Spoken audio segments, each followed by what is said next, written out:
All right, I've got it. Got the beef stroganoff put out in a bowl, and again you can. You should use a bigger boat. You can see there's I am getting instructions from Never the mind. peanut gallery. But there's a big chunk of beef and some noodles and seasoning. So there's Pepper. Hey Pepper. Pepper. Hey baby. Oh, you're so pretty. Anyway, here we go. Let's try this one. Pour some water on it. I would think that this would be a little bit harder to reconstitute, mainly because of the noodles.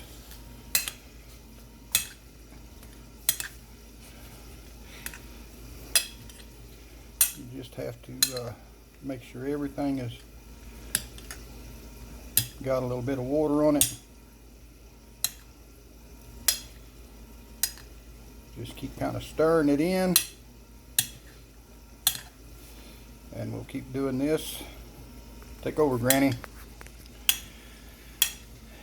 And you do that for a few minutes, and then you kind of let it set for maybe 4 or 5 minutes, and then you do that again.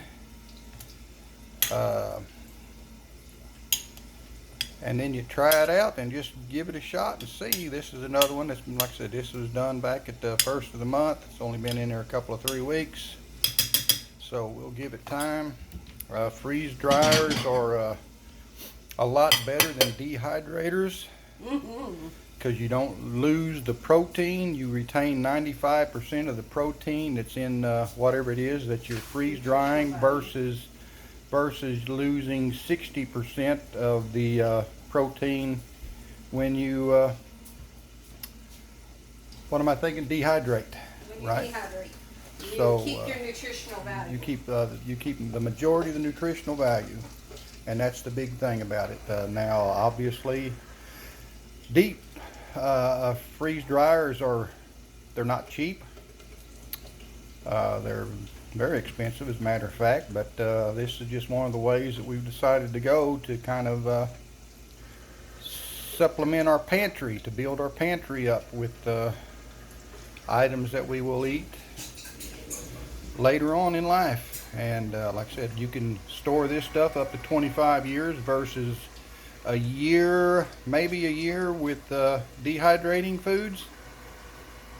You might be able to store them a year, maybe 2, depending on what you're dehydrating.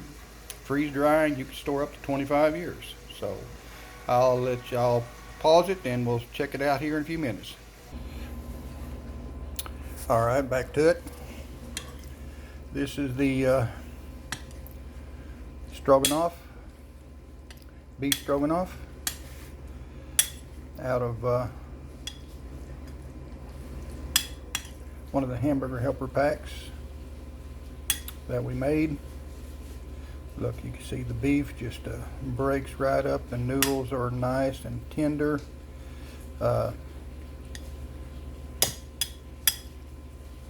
It is really good. I done tried it. Another one of those I'd give 2 thumbs up to without a problem. We would, in dire situations, we would love to have that. So freeze drying is definitely the way to go if you're planning for long term. Definitely the way to go. And we've got a lot of things we've done with the freeze dryer already, and got a lot more that we're planning on freeze drying. So there it is. Perfect.